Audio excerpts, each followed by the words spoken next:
Radio Free Cybertron. Transformers. Rewind.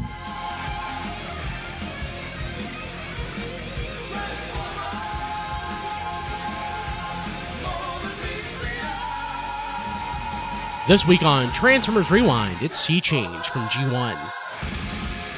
Do you really think that I would disappear like the droids? You're both machines, aren't you?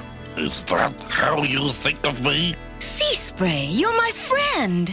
Maybe that is all I am, a bunch of transistors and bolts.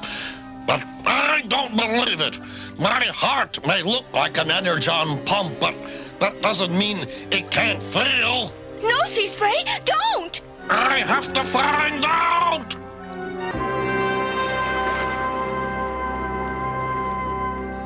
Oh, Sea Spray, my friend. I did love you. You did? Really? Sea Spray? I think so. Wait a minute. There. How do you like that? Oh, ouch. Sorry. Guess I'm still part robot. But I like you as a robot. I was afraid that someone with a body like mine wouldn't be your type. Never. Wanna go for a swim? So, Sea Spray becomes a human. That's it. See ya. This episode just doesn't require a lot of thought. But they fall in love. It's a love story. You don't watch this episode, you feel this episode. So I guess the current would be the feels. Using the current. Is that what it's called now? Is the feels it gives you? It would have been better if he pulled up in like a Lamborghini or a Ferrari or something and got out and the girl was like, "I'm in love with you," because that's how quick it was. It was like, "I love you." I was like, "It's been 2 minutes. You got a lot of money, right?" Yeah, I mean, so go ahead. I just want to point out that, the Autobots pick up this distress signal, the unknown origin, and what rescue party do they send? They send Cosmos and Perceptor and Sea Spray and Bumblebee.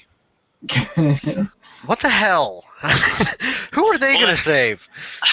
Was Omega Supreme busy doing something else? I mean... He was busy trying to figure out his origins. I mean, and this episode is a perfect example of, the scale being all thrown off, because they basically go over in Cosmos, and then they transform, and they're all the same size again. You just had 4 Transformers inside of you, and now you're as big as them. So, Don, back in the day, how do we explain that? Mass loss? Mass conversion, yeah. Mass conversion, subspace fields. Yeah. Basically, all the mass goes into a pocket dimension. Oh my god! Yeah, yeah. That they pull mass from an unknown source to increase their size. God, The science. Don't you know anything about science? It's amazing what nerds will come up with to explain their favorite shows. It's kind of funny. Back then, we didn't have a lot to talk about other than like the Furman comics and G1 and Beast Wars too at that point. But we had to come up with a lot of creative crap. Now we just don't care because there's so much thrown at us.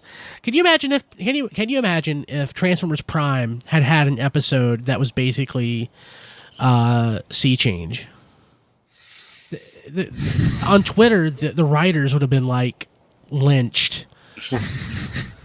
I will say one thing about Sea Change, and also using it as a parallel to the Gambler. It's nice seeing the Decepticons empire actually having non-Earth focused operations going on, because you've got Deceptitran on this planet, and then you've got the Casino Lord in the Gambler. So you're actually getting a sense that the Decepticons are actually an empire of sorts, rather than just being focused completely on Earth and the Autobots. Yeah, this sort of added to the universe. If an episode takes place in, talking about an episode that we talked about in a previous episode, we talked about Changing Gears, took place in in Africa. Okay, Yeah, that's great. We know that Africa's there, and we know there's stuff, but it really doesn't add anything. This episode sort of makes the universe a little more richer. Other episodes like, I don't know, Child's Play kind of take away from the universe by adding adding new things. But I really do think that this episode makes Transformers just a little better. Transformers as a whole would be less awesome if Sea Change wasn't in it. And I love Sea Spray's voice. I love Sea Spray. Yeah. God, I love Sea Spray so much. His voice actor must have just been in pain by the end of this episode. That was Frank Welker. That was Welker? I'd forgotten if... Wow. Yeah, I think he can pretty much do anything. Yeah. One thing I noticed during watching this episode is that I think Laserbeak is the only competent Decepticon ever. In the cartoon, probably, yes. And he's not, like, unerringly competent, because I'm certain there are instances when he did something incredibly stupid. But, yeah, when Megatron said that, his other warriors failed him in Transformers the movie, and praising Laserbeak pretty much is a straight shooter. Yeah, he was the only one in this episode smart enough to just, follow the people to their hidden city. I mean... Yeah.